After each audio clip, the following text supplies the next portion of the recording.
ఈ ఉదయకాలపు వేళ వాక్యాన్ని వింటున్న మీకు నా హృదయపూర్వకమైన వందనాలు, దేవునికి స్తోత్రాలు. హల్లెలూయా. ఈ ఉదయకాలాన మనం గమనించినట్లయితే దేవుని సన్నిధికి సమీపిస్తున్న మన వ్యక్తిగత జీవితాల్లో ప్రాముఖ్యంగా బైబిల్ సెలవిస్తున్న మాట, మరి ఆయన యొద్దకు వచ్చువాడు, మరి దేవుడు ఉన్నాడనియు ఆయన యొద్దకు వచ్చువానికి ఆయన మేలు చేస్తాడని ఎవరైతే విశ్వసిస్తారో, అంటే అసలు క్రైస్తవుని యొక్క ప్రాణమే విశ్వాసం. మరి ఆ విశ్వాసమే లేకపోతే, అందుకే అంటాడు కదా ఆ రోజున తోమాతో కూడా దేవుడు నీవు చూసి నమ్మావు, చూడక నమ్మిన వారు ధన్యులని. కనుక మరి ఈ రోజున మనం ఎవరం కూడా కళ్ళారా యేసయ్యని చూడకపోయినా ఒక గొప్ప విశ్వాసంతో, ఆ రోజున అబ్రహాము కూడా అంతే కదా, మన పితరుడైన అబ్రహాము కూడా మరి ఆయన పునాదులు కలిగిన పట్టణం కొరకు విశ్వాసంతో అన్నింటినీ కూడా వదిలిపెట్టి సమస్తాన్ని విడిచే, నువ్వు నాకు ఇస్తే చెప్పాను కదా, ఆ మధ్యకాలంలో ఒక ఆవిడ ప్రభుని నమ్మాలంటే నా జీవితంలో అమ్మ దేవుడిని నమ్ముకోండి, దేవుడు మేలు చేస్తాడంటే మరి సమస్తాన్ని వాటన్నిటిని కూడా విడిచిపెట్టాలి, మీరు నా దేవుని సన్నిధికి రావాలి అని అంటే నాకు గ్యారెంటీ ఏందండి అని అడిగింది. కనుక ఇట్లా కాదు, కానీ దేవుని యొక్క బిడ్డకు ఉండాల్సిందే ఒక గొప్ప విశ్వాసం, అంటే నమ్మకత్వం, నమ్మిక దేవుని మీద. అంటే ఒక వ్యక్తి జీవితంలో బ్లైండ్గా ఏదైనా ఒక నిర్ణయం తీసుకోవాలి అని అంటే అది ఏదైనా ఉందంటే దేవుని మీద నువ్వు నమ్మకాన్ని ఉంచడమే ఒక సరైన నిర్ణయం. దేవుణ్ణి పరిపూర్ణంగా నమ్మాలి. అయితే ఇది ఎరిగినటువంటి సాతానుగాడు ఏం చేస్తాడంటే ఎప్పుడు కూడా మన మీద ఒకటే దాడి. ఎవరిని నమ్మినా నమ్మకపోయినా, ప్రాముఖ్యంగా ఎవరిని నమ్మినా నమ్మకపోయినా, ఎవరి మీద మనం ఆధారపడకపోయినా యేసయ్య మీద మాత్రం మనం ఆనుకుంటే చాలు మన జీవితంలో కార్యం జరుగుతుందన్న విషయం సాతానుగాడికి బాగా తెలుసు. మనకు ఒక్కొక్కసారి తెలిసినా తెలియకపోయినా సాతానుగాడికి బాగా తెలుసు. కనుక వాడు వచ్చి మన మీద దెబ్బ కొట్టేది ఏదైనా ఉందంటే మనం దేవుణ్ణి నమ్మకూడదు. దేవుని మీద మనం ఎప్పుడైతే నమ్మకాన్ని మనం పెట్టుకుంటామో మన దేవుడు మన యందు ఆనందించి దేవుడి కార్యం చేస్తాడు. ఆ విషయాన్ని ఎరిగిన సాతానుగాడు మన నమ్మకం మీద దెబ్బ కొడతాడు. అంటే దేవుణ్ణి మనం విశ్వసించకుండా మన జీవితాల్లో వాడు ఏం చేస్తాడంటే మన కష్టాలని, మన ఇబ్బందుల్ని, అలాగే మనకున్నటువంటి వయసుని, మనకి తరిగిపోతున్న మన దగ్గర ఉన్నటువంటి నిధుల్ని కావచ్చు, అంటే మన దగ్గర ఉన్నటువంటి శక్తి కరిగిపోతుందని, లేకపోతే మనకు ఎదురవుతున్నటువంటి శోధనలు కావచ్చు, అలాగే మనలో ఉన్నటువంటి ఓటమి కావచ్చు, మనకున్న బలహీనతలు కావచ్చు, వీటిని ఎక్కువగా మన కళ్ళ ముందుకు తీసుకొని వస్తూ ఉంటాడు. అంటే వీటిని ఎక్కువ హైలైట్ చేస్తాడు. మనలో ఉన్న ఇబ్బందులు, మనకున్న సమస్యలు. అంటే దేవుని యందు విశ్వాసం ఎలా ఉంటుందంటే, విశ్వసించేవాడు ఎలా ఉంటాడు, వీటన్నిటి మీద కనబడుతున్న వాటి మీద ఆధారపడకుండా ప్రభు శక్తి మీద ఆధారపడటమే దేవుని యందు విశ్వాసం. ఇప్పుడు మనకు ఎదురవుతున్న పరిస్థితుల వైపు చూసినప్పుడు మనకే నమ్మకం కలగదు. దేవుని వైపు చూసినప్పుడు మనకి దేవుని వాక్యం వైపు, దేవుని వైపు చూసినప్పుడేమో నమ్మకం. అందుకే అంటారు కదా, మా వాక్యం వింటున్నంతసేపు నాకు అసలు ఆ కార్యం జరిగిందన్నంత విశ్వాసంగా ఉంది, కానీ ఇంటికి వెళ్ళి లేదా పరిస్థితులు చూసి నా జీవితంలో ఎదురవుతున్న వాటిని చూసినప్పుడు నాకు అపనమ్మిక కలుగుతుంది. అలాగే సాతానుగాడు ఏం చేస్తాడు, ఒక వ్యక్తి దేవుని యందు విశ్వాసం ఉంచకుండా వాడు చేసేది ఏంటంటే మనకున్నటువంటి మన బలహీనతల్ని, మనకెదురవుతున్న శోధనలే ఎక్కువగా మన కళ్ళ ముందు చూపిస్తూ ఉన్నప్పుడు మన జీవితంలో కలిగేది ఏంటంటే దేవుని మీద అపనమ్మిక కలుగుతుంది, అవిశ్వాసం కలుగుతుంది. ఇది ఎరిగిన సాతానుగాడు ఎక్కువగా దేవుని యందు నమ్మిక ఉంచకుండా, ఎందుకంటే ఎప్పుడైతే మనం దేవుని మీద మనం నమ్మకాన్ని కోల్పోయామనుకోండి, మనల్ని రక్షించగలిగేవాడు ఆయన ఒక్కడే కదా. ఆయన మీదే మన నమ్మకాన్ని కోల్పోతే మనల్ని విడిపించేవాడు ఈ లోకంలో ఎవడైనా ఉంటాడిక? ఎవరు ఉండరు. కనుక సాతానుగాడు ఎప్పుడు కూడా మనకి మైనస్లు చూపిస్తూ ఉంటాడు. మనకున్న పరిస్థితుల వైపు చూడు. అందుకే కదా ఆ రోజున పేతురు కూడా మరి దేవుని వైపు మాత్రమే చూసినప్పుడు దేవుని వల్లే నీళ్ల మీద నడిచాడు. ఎప్పుడైతే గాలి కొంచెం అటు ఇటుగా చూశాడో పేతురు మామూలు మనిషిగా మునిగిపోవడం మనిషి అతను. కానీ ఎప్పుడు దేవుని వైపు మాత్రమే కన్ను చూసిందో తిన్నగా నడిచాడు నీళ్ల మీద. ఒక మనిషి అయింది నీళ్ల మీద నడవడం అయింది. అయినా కూడా దేవుడు అలాంటి కృప పేతురికి ఇచ్చాడు అని అంటే గల కారణం అతనికి ఉన్నటువంటి విశ్వాసపు చూపు. ఆ చూపు ఎప్పుడు మళ్ళిందో నీళ్ళలో మునిగిపోవడం ప్రారంభించాడు. ప్రభువా నన్ను రక్షించమని కేకలేశాడు. కనుక ఈ ఉదయకాలాన మన జీవితంలో కూడా మరి ప్రాముఖ్యంగా మన కళ్ళని, మన చూపుని మళ్ళిస్తాడు దేవుని మీద. ఎప్పుడైతే నిన్నటి దినాన ఒక సహోదరుడు నాతో చెప్పాడు, చాలా దినాల నుంచి నేను చాలా నమ్మకంగా ఉంటున్నానక్క, భయంకరమైన శోధన బట్టి నా జీవితంలో మరలా నేను ఇలాంటి పరిస్థితులు గుండా వెళ్ళాను అన్నప్పుడు ఉన్న పరిస్థితులను బట్టి నేను మాట్లాడలేకపోయాను. కానీ నేను అంటాను, ఎప్పుడైతే మనం దేవునిలో యథార్థంగా ఉండాలి అని మనం తీర్మానం తీసుకున్నామో ఒక్కసారిగా బలమైన గాలి ఒక్కొక్కసారి మన మీద తోలుతుంది.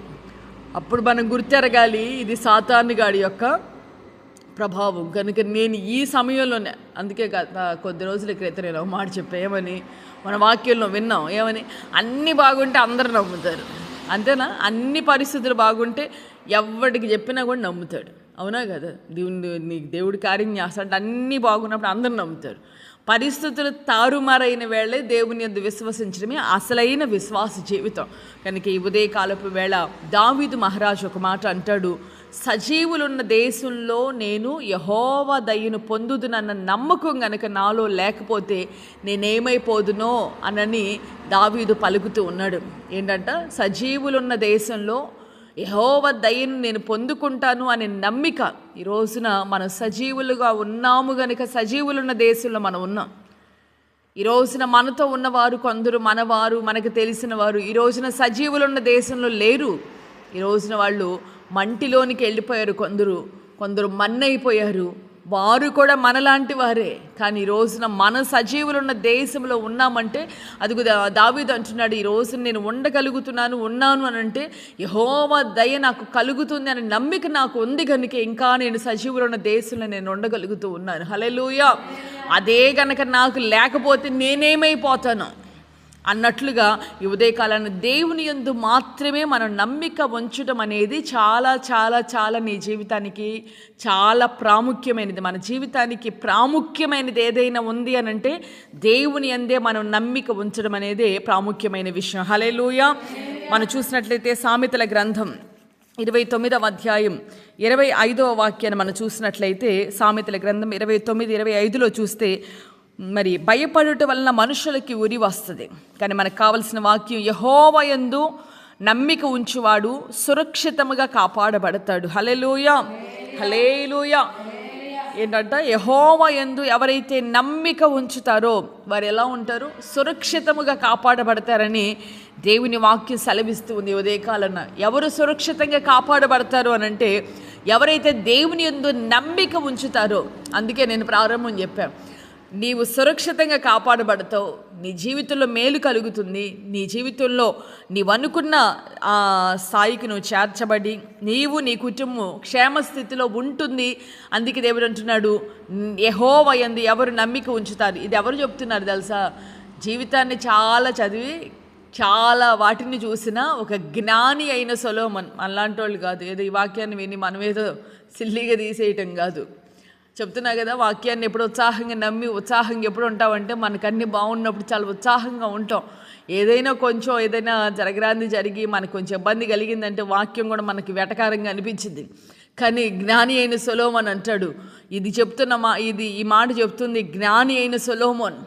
అలాంటి జ్ఞానం ఇక ఎవరికి ఉండదన్నట్లుగా అతన్ని దేవుడు అంతగా హెచ్చించిన వ్యక్తి చెప్తున్నాడు, యెహోవా యందు ఎవరు నమ్మిక ఉంచుతారో వారిని దేవుడు సురక్షితంగా కాపాడుతాడని. హల్లెలూయా. మరి ఈ మాట సొలొమోను చెప్తున్నాడు. ఇది సాతాను గడికి బాగా తెలుసు, కానీ మనకు తెలియట్లేదు. మనం సురక్షితంగా కాపాడబడాలంటే, మనం క్షేమంగా ఉండాలి అని అంటే, మన జీవితాలు ఆశీర్వదించబడతాయి అని ఎక్కడ ఉందంటే, ఎప్పుడు కలుగుతుంది ఈ దీవెన అంటే దేవుని యందు నమ్మిక ఉంచువాడు సురక్షితంగా ఉంటాడు. ఇది ఎరిగిన సాతానుగాడు నీ జీవితంలో నువ్వు నమ్మిక ఉంచుతున్న వేళే నీ జీవితంలో ఏం చేస్తాడంటే కొన్ని శోధనలు వాడు ప్రవేశపెట్టడమే కాకుండా నీకేది చెప్తున్నా కదా, మన దగ్గర ఉన్నటువంటి బలహీనతలు, మన శరీర బలహీనతలు కావచ్చు, మనకి ఎదురవుతున్నటువంటి ఆర్థిక ఇబ్బందులు కావచ్చు, నీ దగ్గర ఏం తెగ నమ్ముతున్నావు దేవుణ్ణి, నీ దగ్గర ఎంత ఉంది, లేకపోతే నీ జీవితంలో ఎంత ఉందని నమ్ముతున్నావు, నీ శక్తి ఎంత, నీ బలం ఎంత, నీ కుటుంబ పరిస్థితి ఏంటి, నీ బిడ్డల్లో ఉన్న సామర్థ్యం ఏంటి, నీ యజమానుని రాబడి ఎంత, లేకపోతే ఇట్లాగా ప్రతిదీ కూడా వాడు నీకున్నటువంటి మైనస్లు నీకున్న టాలెంట్ అంతా నువ్వు తెగ విశ్వసిస్తున్నావు, ఏం చేస్తాడని దేవుడు అని వాడు మనకున్నటువంటి బలహీనతల్ని ఎత్తి చూపుతున్నప్పుడు ఇది ఈ వాక్యాన్ని నువ్వు విశ్వసించాలి. యెహోవా యందు ఎవడు నమ్మిక ఉంచుతాడో వాడు సురక్షితంగా కాపాడబడతాడు. హల్లెలూయా. అంతేకాకుండా దావీదు మహారాజు కూడా ఒక చక్కటి కీర్తన రాస్తూ ఉన్నాడు. తన కీర్తనలో ఒక చక్కటి మాట ఉంది. అది కీర్తనల గ్రంథం 28వ కీర్తన 7వ వాక్య భాగాన్ని మనం గమనించినట్లయితే, నా హృదయము ఆయన యందు నమ్మిక ఉంచెను గనుక నాకు సహాయము కలిగెను. హల్లెలూయా, హల్లెలూయా. దావీదు కూడా తన కీర్తనలో అంటున్నాడు కదా, నా హృదయము దేవుని యందు మాత్రమే నమ్మిక ఉంచింది, నాకెప్పుడు సహాయం కలిగింది అని అంటే నా హృదయం దేవుని యందు ఎప్పుడైతే నమ్మిక ఉంచింది కనుకనే నాకు సహాయం కలిగిందని దావీదు మహారాజు కూడా సాక్ష్యం ఇస్తున్నాడు. అంతేకాదు 26:1 కూడా కీర్తనలోనే, యెహోవా నేను యథార్థవంతుడనై ప్రవర్తించుచున్నాను, నాకు తీర్పు తీర్చుము, ఏమీయూ సందేహపడకుండా యెహోవా యందు నేను నమ్మిక ఉంచి ఉన్నాను. ఎంత చక్కటి మాట అండి. నేనేమి సందేహించకుండా, అంటే ఏ డౌట్ లేకుండా నేను దేవుడి యందే నమ్మిక ఉంచి ఉన్నాను. కనుకనే దావీదు జీవితంలో గొల్యాతుని ఎదుర్కొన్న సందర్భం కావచ్చు, సింహాన్ని చీల్చిన అనుభవం కావచ్చు, అలాగునే అతని జీవితంలో సౌలు తరుముతున్న వేళ కావచ్చు, దావీదు ఎన్నో పోరాటాల్లో ఘన విజయాన్ని సాధించడానికి గల కారణం దావీదు పలుకుతున్న మాట, నేను యెహోవా యందు మాత్రమే నమ్మిక ఉంచాను. ఎంతటి నమ్మిక అంటే ఎలాంటి సందేహం నాలో లేకుండా నేను నమ్మిక ఉంచాను గనుకనే నా జీవితంలో దేవుడు నన్ను చెయ్యి విడిచిపెట్ట. ఎలాంటి అనుభవాలండి మనకు ఎదురవుతుంది. ఒకవేళ చిన్న శోధనలు మనకు కలిగితే, నేను అంటాను, యోబు గ్రంథంలో ఒక మాట ఉంది, శ్రమ ధూళిలో నుండి పుట్టదు, నరులు శ్రమ కొరకే పుట్టింది. శ్రమ దుమ్ములో నుంచి ధూళిలో నుంచి పుట్టదండి. మనం పుట్టింది శ్రమ కోసమే. మనం ఈ లోకంలో ఉన్నప్పుడు అనేకమైనటువంటి శ్రమలు కూడా మనం వెళ్ళాలి. ఈ శ్రమల్ని తాళుకొని పరమందుకు మనం చేర్చబడాలంటే ఇక్కడ ఉన్నప్పుడు మనము ఈ శ్రమల చేతే మనం పుటం వేయబడేది. శ్రమ లేనివాడు క్రైస్తవుడు కాదు. అసలు నాకు శ్రమ వద్దు అన్నవాడు వాడు క్రైస్తవుడే కాదు. క్రైస్తవుడు అంటే అదే చెప్తున్నారు కదా, ఇదో కులాలకు సంబంధించిన వాడు కాదు. క్రీస్తుని ధరించిన వాడు, క్రీస్తుని కలిగి ఉన్నవాడు. అదిగో నీవు దేవుని బిడ్డమని నువ్వు ఉండాలని ఆశిస్తున్న వ్యక్తివే నువ్వైతే నిజం. ఇలా అసలు ఎవరు క్రైస్తవులుగా ఉండాలి ఈ దినాల్లో అంటే, ఎవరు దేవుని బిడ్డలుగా, నిజమైన దేవుని బిడ్డలు ఎవరు అని అంటే, దేవుని యందు మాత్రమే నమ్మిక ఉంచే అనుభవం కలిగిన వారే నిజమైనటువంటి క్రైస్తవులు, నిజమైన దేవుని బిడ్డలు. కనుక ఈ ఉదయకాలాన్ని గమనించండి, శ్రమ ఆయుధంగా మనం ధరించాలి. శ్రమలను మనం చూసినప్పుడు కృంగిపోకూడదు. శ్రమలు ఎంతటి శ్రమైనా కావచ్చు. చూడండి, అంటారు కదా, ఎంత చెట్టుకు అంత గాలన్నట్లుగా అది చిన్నగా ఉన్నప్పుడు వేరుగా ఉంటుంది, అది ఎదుగుతున్న కొలది శ్రమ ఎక్కువ వస్తూ ఉంటుంది. అయినప్పటికీ కూడా దానిని తాళుకోగలిగింది కనుక అది మహావృక్షంగా మార్చబడి అనేకులకి ఆశీర్వాదంగా మారిద్ది. కనుక చిన్నగా ఉన్నప్పుడు అది అనుకొని ఉంటుంది, నేను కూడా అంత పెద్ద మహావృక్షంగా ఎప్పుడు మారుతానో, ఎప్పుడు నా నేడికి ఎంతమంది వస్తారండి, ఎప్పుడు వస్తారు. అది ఎన్నో ఆటుపోట్లను ఎదుర్కొని, ఎన్నో గాలి తుఫాన్లు ఎదుర్కొన్నప్పుడు అది ఇంకా లోతుకి వేరి పారినప్పుడు దాని నీడకి అనేక మంది వస్తారు. అనేకమైనటువంటి ఆకాశ పక్షులు అనేక మందికి ఆశ్రయంగా మార్చబడుతుంది. కనుక ఉదయకాలాన నీ రోజున నీ విశ్వాసం నీ జీవితానికి జాలకపోతే నువ్వు ఇంకా అనేకులకి ఎలా ఆశీర్వాదంగా మార్చబడతావు. మన భక్తి చేస్తున్నామంటే, దేవుణ్ణి మనం కలిగి ఉన్నామంటే, మనం విన్నాం కదా, మనం ఈ జీవితం కాలపు మట్టుకు నిరీక్షణ వద్దు. ఇక్కడ బాగుంటే చాలు అనుకున్నామంటే మాత్రం పతనమే. ఇంకా ఇక్కడ బాగుంటే చాలు, ఇక్కడ శ్రమ కలుగుతుంది మనకి. శ్రమ లేనివాడు అసలు ఇంకొకటి, మనం అనుకున్నట్లుగా ఏదో కుటుంబాల్లో అందరూ రక్షించబడితే బాగుంటారంటే అది పొరపాటు. ఇంకా వాళ్ళకి వచ్చే శోధనలు అన్నీ ఇన్ని కాదు. కనుక అది కొందరి శ్రమ కళ్ళకి కనపడుతుంది, కొందరి శ్రమ వాళ్ళు కళ్ళకి కనబడే శ్రమే ప్రశాంతంగా ఉంటుందండి. మీకు తెలీదు, లోపల పడే ఆవేదనలు ఎన్నో. కనుక ఈ ఉదయకాలం నేను ఒక మాట చెప్తాను, దేవుని యందు మాత్రమే నువ్వు నమ్మిక ఉంచగలిగితే. అదిగో దావీదు మహారాజు జీవితంలో గొల్యాతుని జయించిన అనుభవం సామాన్యమైనది కాదు.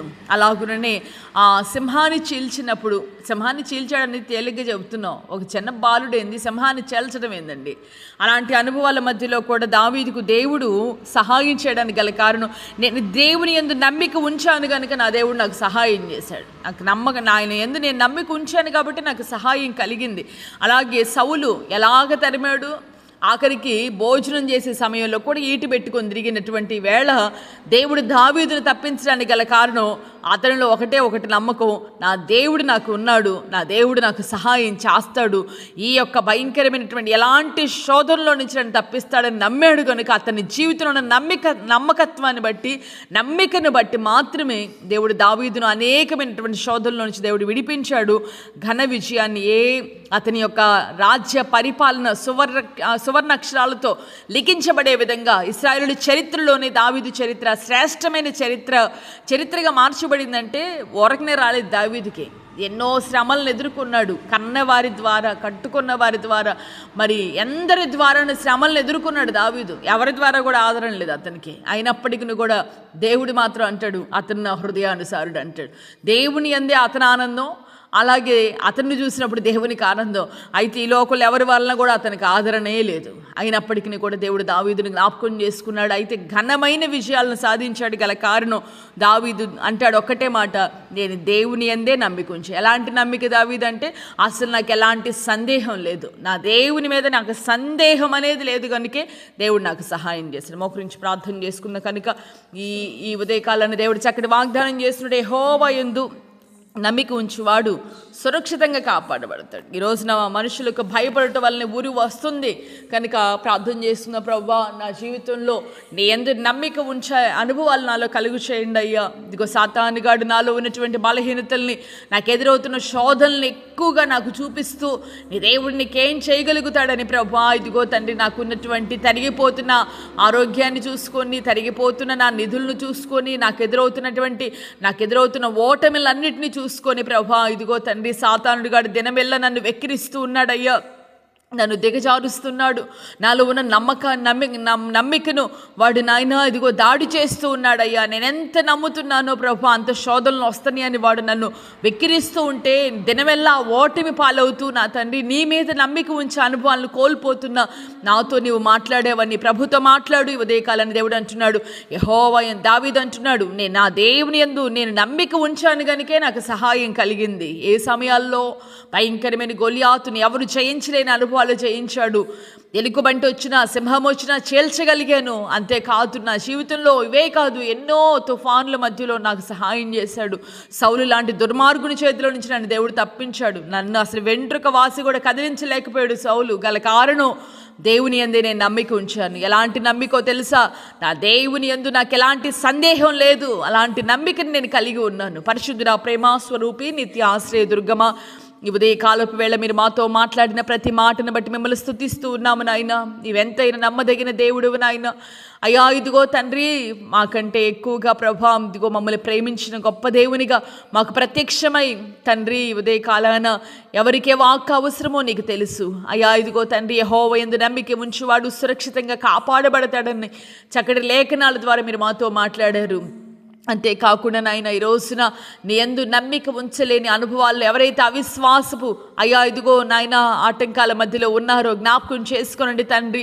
అయ్యా ఇదిగో తండ్రి, ఎవరైతే నీ యందు నమ్మిక ఉంచుతారో వారికి కలిగే దీవెనలు మీరు మాకు తెలియజేసి ఉన్నారు నాయన. ఇదిగో తండ్రి, సాతానుడు నాయన దినమెల్లా అయ్యా ఒక ఆత్మీయుని మీద చేసే దాడి నీ యందు నమ్మిక ఉంచకుండా నాయన అనేక ఆటంకాలు కలుగు చేస్తూ వాటినే నాయన ఎక్కువగా మాకు చూపుతూ నీ దేవుడినికేమి మేలు చేయడని నాయన మా మీద ఉన్నటువంటి నమ్మకత్వాన్ని నాయన మాలో ఉన్న నమ్మికను వాడు దొంగిలించాలని చూస్తూ ఉండగా ఉదయకాలను దావీదును మా ముందుంచిన తండ్రి. దావీదైతే తండ్రి ఎన్ని శోధనలు వచ్చినా నా దేవుని యందే నేను నమ్మిక ఉంచాను కనుక నాకు సహాయం కలిగిందని.